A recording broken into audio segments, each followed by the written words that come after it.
It's time for Candid Conversations with myself, Angela, and my guest, Amanda.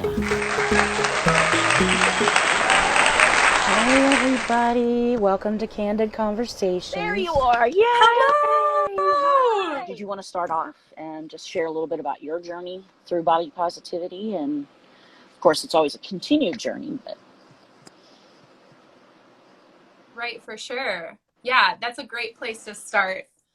So gosh, it's crazy because whenever I think about, like just struggles with my body in general, I really can't remember a time when I didn't struggle with it. So it's kind of like, I just always remember it being I know it wasn't, right? Like we all started as these beautiful babies who love our Right. bodies and yes. love every part of ourselves, but all I remember is struggling and always feeling inferior consistently. And that's the thing too, is like, no matter what your body looks like, you can struggle Exactly. in some sort of way about, what your body looks like. So anyways, my story, sorry, I got sidetracked there. That's okay. So my story, I guess, starts when I was really young. I remember, always going back and forth between like dieting and like restricting myself, and then having these periods of like, going ham on candy or anything I could find in the cupboards and just eating. And then feeling like so much guilt and like hiding the wrappers and like hiding the evidence. And I mean, that happened. I remember that from a fairly young age, like probably around 8 to 10 years old, I would say I remember doing those kinds of things. And it just goes to show at what a young age, people can have this insecurity or this feeling that they're not enough. Right. Especially when it comes to your bodies. But anyway, I struggled with it my whole life, but it got really, really bad after I had my daughter. Because my body had looked different than it had ever looked, right? Like I always found things about my body to nitpick or to not love. But man, when you go through pregnancy, it's like your whole body changes and shifts. Yes.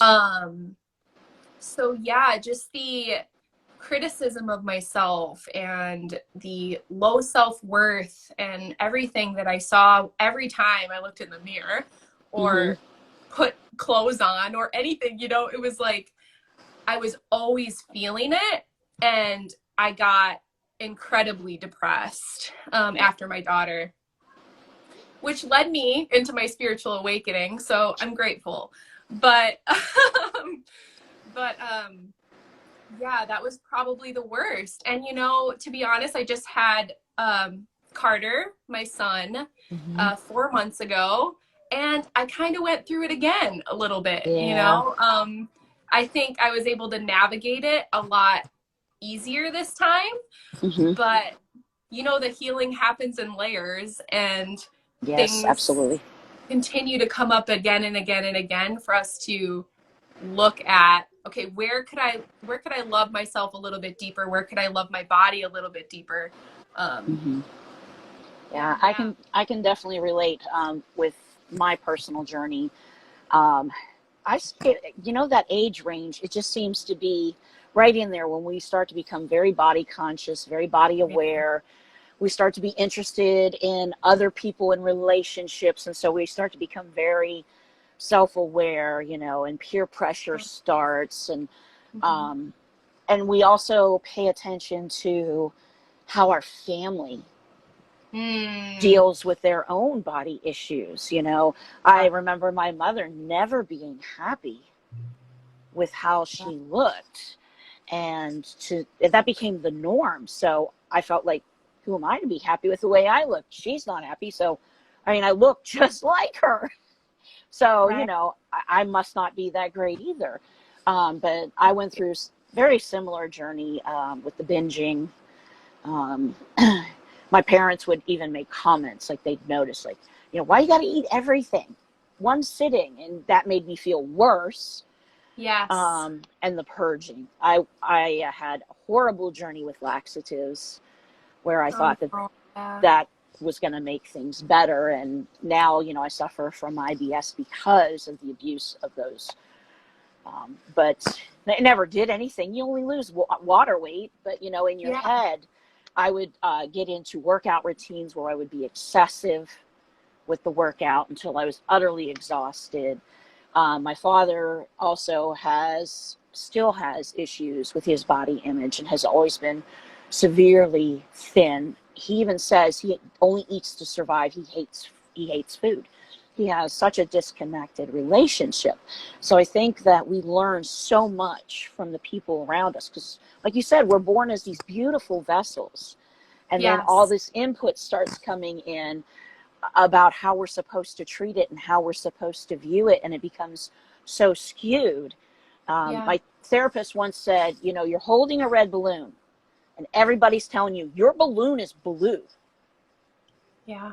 You know your balloon's red, but they're all saying it's blue, so it's got to be blue, right? So what are you going to do? You're going to transform and accept the norm, and now your balloon is blue.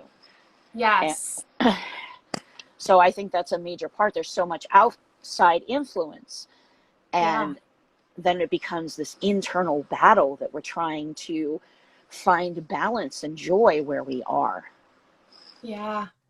Absolutely. I totally agree too with that, because that's definitely a part of my story that I didn't mention is just the influence of the people around you. And you know, when you see, you know, I had people around me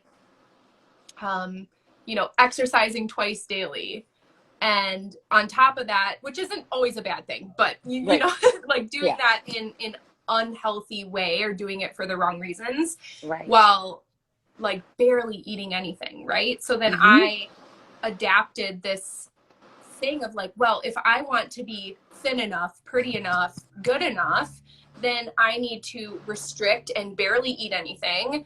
And then what does that lead to? That leads to you binging on food because you're so hungry. Then, you know, it's like this terrible cycle that you find yourself in. So yes, and the guilt from that is immense. Yes. You have such a tremendous amount of guilt, and when you're already an emotional eater, that guilt just magnifies it. And also too, just the physiology of the body. When you put your body in starvation mode, the moment you start eating, it's going to hang on to every single calorie because it's so afraid that you're not going to eat for a long period of time again.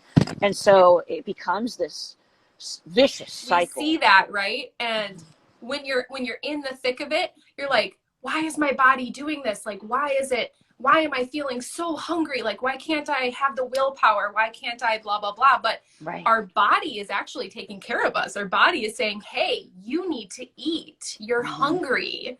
You know, it's like our body is always talking to us and always communicating with us. So it's amazing how, you know, there's like that disconnect.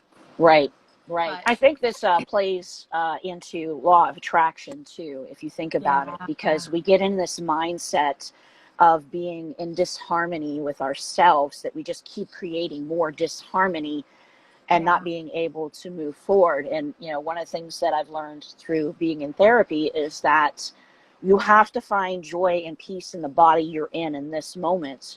You can't make change if you can't be happy where you are, because there's not room for new things. So it's like finding those like stepping stones. And I think the first one, honestly, is looking at like society as a whole and just really coming to that knowing of like, you know, what society thinks I should look like does not matter.